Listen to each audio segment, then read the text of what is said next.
Assalamu alaikum. Welcome back to adnanjyoti.com. My name is Gurat Naqvi and my course name is Basic Training in C. अब तक मैं आपको पहले tutorials में बता चुकी हूँ इंस्टॉलेशन, उसकी वर्किंग, कोड कैसे रन किया जाता है, क्या सिंटेक्स है, सब कुछ। अब मैं आपको इस ट्यूटोरियल में हमारा टॉपिक है defining a variable. What is a variable? Variable किसी भी चीज़ को, किसी भी मेमोरी लोकेशन को अगर मैं लेबल करूँ तो वो वेरिएबल कहलाएगा। क्या मतलब? मैं कहती हूँ मेरी इंटीजर जो है वो इंटीजर 1 बाइट लेती है मेमोरी, तो उसको लेबल कर दिया मैंने इंट से, यानी इंटीजर। डबल टाइप का जो नंबर होगा मेरा वो लेती है मेरी, उसका भी डबल, यानी 2 आ गया।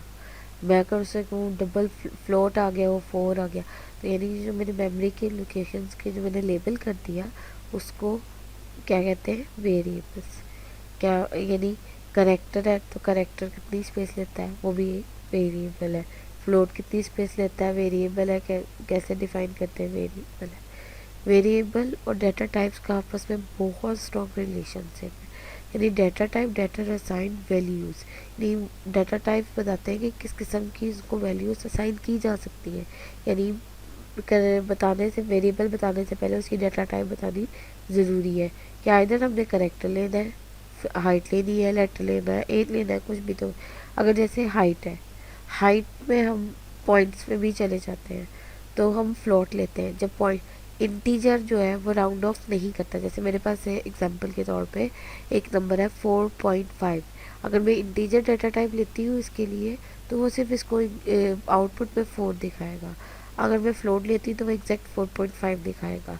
अगर ए लेती हूँ तो वो करेक्टर में डाटा टाइप दिखाएगा।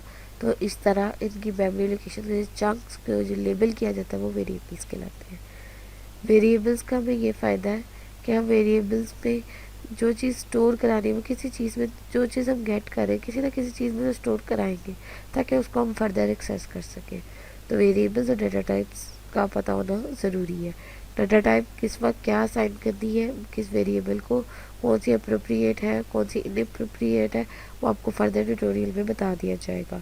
अभी फ़िलहाल सिर्फ आपको वेरिएबल्स बनाते कैसे हैं, वेरिएबल्स की क्या है वो बताएं। मैंने एक कोड बनाया है जो कि मैं प्रोजेक्ट बना चुकी हूँ। प्रोजेक्ट मेरा वेरिएबल सी के नाम से है, उसमें यानी वेरिएबल में ये आप सबको यानी उसमें, अब इसमें मैंने वेरिएबल सबसे पहले तो इसमें मैंने वही एज यूजुअल हेडर फाइल्स बना दी। ये मेरी हेडर फाइल्स का चंक आ गया, ये मेरा कोड आ गया, ये कमेंट्स आ गए। अब फ्लोट मेरी डाटा टाइप है, यानी मैंने फ्लोट टाइप का वेरिएबल लिया जिसका नाम क्या है? Price of gas in California. कुछ भी ले सकते हैं लेकिन वेरिएबल मोस्टली वो लिया जाता है जो एक यूज़फुल नेम हो, मीनिंगफुल नेम हो, जिससे पता चलते हैं कि देखते हैं क्या है। उसके बाद इंटीजर एक वाई लिया, एक शॉर्ट टाइप का हमने लिया 1 लिया, एक डबल का रेडियस टाइप का वेरिएबल लिया, उसकी वैल्यू दे दी, एक वाई टाइप का लिया उसको 12 दे दी। अब हमने प्रिंट कराया कि price of gas in California. तो अब इसमें ज़रा थोड़ी समझने वाली बात यह है कि अगर फ्लोट है, प्रिंट, पहली बात प्रिंट और पुट पे फंक्शन क्या डिफरेंस क्या है? पुट भी डिस्प्ले कराता है, प्रिंट भी डिस्प्ले कराता है, लेकिन प्रिंट एफ भी डिस्प्ले कराता है, लेकिन पुट हमें मुख्तलिफ सीक्वेंस को प्रिंट कराने की इजाज़त नहीं देता। यानी डिफरेंट तरीके से प्रिंट, यानी सीक्वेंस चेंज कर करके फिर वो सिर्फ एज इट इज़ जो स्टेटमेंट होती है वो पुट हमें डिस्प्ले करा देता है। जबकि प्रिंट एफ हमें ऑप्शन देती है कि हम डिफरेंट रिप्रेजेंटेशंस के थ्रू उसको प्रिंट करा सकते हैं।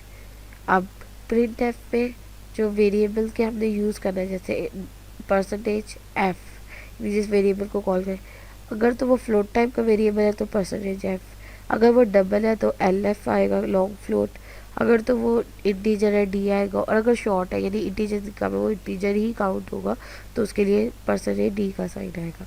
अब मैंने कहा जी print of price of gas in California, percentage F, price of California यानी वेरिएबल नाम, यानी हमें पता चल गया कि कोई स्टेटमेंट प्रिंट करनी हो पहले ही कॉमा दे के उसको वेरिएबल। फिर मैं क्या कहती हूँ कि वाई की वैल्यू प्रिंट कराओ डी की, और इसमें सिर्फ समझने वाली बात यह है कि जैसी डाटा टाइप है वैसे ही उसकी प्रिंट में देनी है और वैसा ही वेरिएबल है। अब मैं इसको रन करती हूँ तो आपको फ़र्क पता चलेगा। कैलिफोर्निया यानी वो एक्चुअल वैल्यू हमारी कैलिफोर्निया की क्या है 0.99, जबकि वो हमें दिखा रहा है 0.99 टेट्रा ज़ीरो। यानी हमें पता चला कि जो डबल है वो हमें जो फ्लोट है वो हमें 6 लेंथ तक डिजिट की वेरिएबल रिप्रेजेंटेशन कराता है। वाई की भी वही वैल्यू है, ए की भी वो वैल्यू है, रेडियस की भी वैल्यू वही है, सिर्फ एक ज़ीरो अपेंड हो गया। यानी क्या पता चला कि जो आपका डबल है वो 6 लेता है, जो आपका फ्लोट है वो ज़्यादा लेता है। यानी आपको एक पता चले एक्यूरेसी जो होती है ना वो जो आपको देता है वो ये आपको डाटा टाइप्स में देती है। यानी आपकी वैल्यूज़ एज इट इज़ जितनी जिसकी मेमोरी की जगह होगी वो उतना ही उसको प्रिंट कराएगा, उससे ज़्यादा उसको प्रिंट नहीं कराएगा और ना उससे कम कराएगा। फ्लोट पॉइंट नंबर चलिए जैसे पाई की वैल्यूज़ हो गई, डिवीजन्स में पॉइंट्स आ जाते हैं तो हम ये यूज़ करते हैं।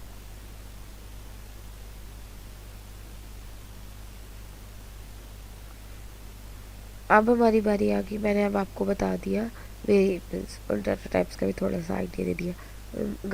आगे ट्यूटोरियल में वेरिएबल्स और डाटा टाइप्स भी और एक्सप्लेन है।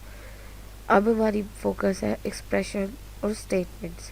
एक्सप्रेशन क्या होती है, स्टेटमेंट्स क्या होती है। एक्सप्रेशन ये होती है कि जैसे मैं कह दूँ एक्स स्क्वेयर तो ये एक्सप्रेशन है, और अगर मैं कह दूँ x square plus x you plus x four तो ये मेरी बन जाएगी स्टेटमेंट।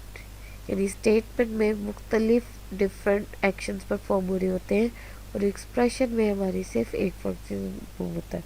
यानी अगर मैं आपको एक्सप्रेशन यानी contain variables constant operator, variable हो सकता है, कोई कांस्टेंट हो सकता है, कोई ऑपरेटर हो सकता है। जैसे मैं कहता हूँ 25 + 12 x square length into width. और अगर मैं एक्सप्रेशन की बात करूँ तो आपके जो स्टेटमेंट्स हैं लाइक हो गया, अगर मैं दे दूँ कि if age is greater than this तो ये स्टेटमेंट है। If age less than 17 can not drive is equal to false तो ये मेरा क्या है स्टेटमेंट है। तो इस तरह की जिसमें एक्शन परफॉर्म हो रहे हो ज़्यादा से डिफरेंट वो आपकी स्टेटमेंट होती है, और स्टेटमेंट हमेशा एक्सप्रेशन से मिलकर बनी होती है। मैं कोड लिख चुकी हूँ जिसमें एक्सप्रेशन और स्टेटमेंट है, जिसका आपको बिल्कुल समझ आ जाएगी। ये लाइब्रेरी फाइल्स है आपकी, ये मेन है। अब देखो इसमें सिर्फ ऐड हो रहा है, इंटीजर टाइप का लिया, डेज इक्वल 12 + 5 + 4, सिंपली ये हमारी एक्सप्रेशन है, इसको मैंने कह दिया एक्सप्रेशन। अब ये हमारी विड्थ है, ये हाइट है, और यह मैनिपुलेशन हो रही है पैरामीटर की, मैनिपुलेशन ऑफ पैरामीटर मीटर, और यहाँ ये प्रिंट हो रहा है। यानी ये वेट्स को यूज़ करा, हाइट को यूज़ करा, हाइट है, यानी इन सब को यूज़ करा वेरिएबल्स को। स्टेटमेंट हमेशा वेरिएबल्स को यूज़ करती है, एक्सप्रेशन हमेशा कांस्टेंट ऑपरेटर्स को यूज़ करके काम करते हैं। अब ये हमारी वेट्स, ये पैरामीटर हो गया, पैरामीटर डिस्प्ले हो रहा है, डेज पे डिस्प्ले हो रही है, पैरामीटर डिस्प्ले हो रहा है। अब आप यहाँ भी देखेंगे डी इंटीजर है तो डी है, और अगर डबल है तो एल एफ है, यानी लॉन्ग फ्लॉट है। तो अब जब मैं इसको रन करूँगी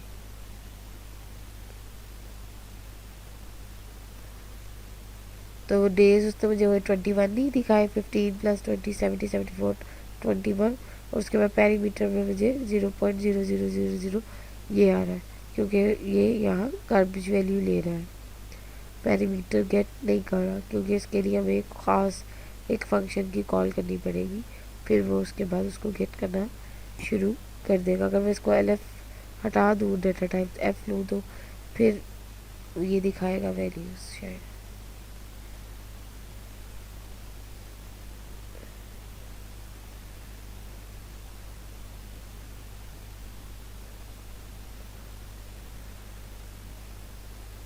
ये एक्सप्रेशन और स्टेटमेंट थी। इसके साथ साथ एक और कॉन्सेप्ट है कमेंट्स। कमेंट्स के बारे में काफ़ी तो बता चुकी हूँ। कमेंट्स भी होते हैं यूज़फुल और नॉट अ यूज़फुल कमेंट। यानी अगर मैं कह दूँ इंटीजर नंबर, उसको आगे कमेंट दे दूँ नंबर इज़ इंटीजर, तो ये यूज़लेस कमेंट है मेरा। अगर मैं बताऊं, जैसे मैंने इस प्रोग्राम में बताया कि मैनिपुलेशन हो रही है पैरामीटर की, यहाँ ये नहीं बताया कि यहाँ मैंने क्या इंटीजर, जैसे एक्सप्रेशन है, यूजलेस कमेंट है, मुझे पता देखते ही पता चल रहा है एक्सप्रेशन है। प्रोग्रामर के लिए बेहतरीन है कि वो अपने कोड को समझाने के लिए ज़्यादा से ज़्यादा कमेंट्स को यूज़ करे, लेकिन यूज़फुल कमेंट्स को यूज़ करे, यूज़लेस कमेंट्स को यूज़ ना करे, कि देखते पता चल जाए प्रोग्राम में हो क्या रहा है। और डिफरेंट चंक्स को डिवाइड करने के लिए कोड कमेंट्स यूज़ करें ताकि कोड में क्लैरिटी प्रोड्यूस हो सके। अब आप फर्दर नेक्स्ट ट्यूटोरियल में आप डेटा टाइप्स वगैरह की एक्सप्लेनेशन देखेंगे, तब तक हम नेक्स्ट ट्यूटोरियल देखेंगे।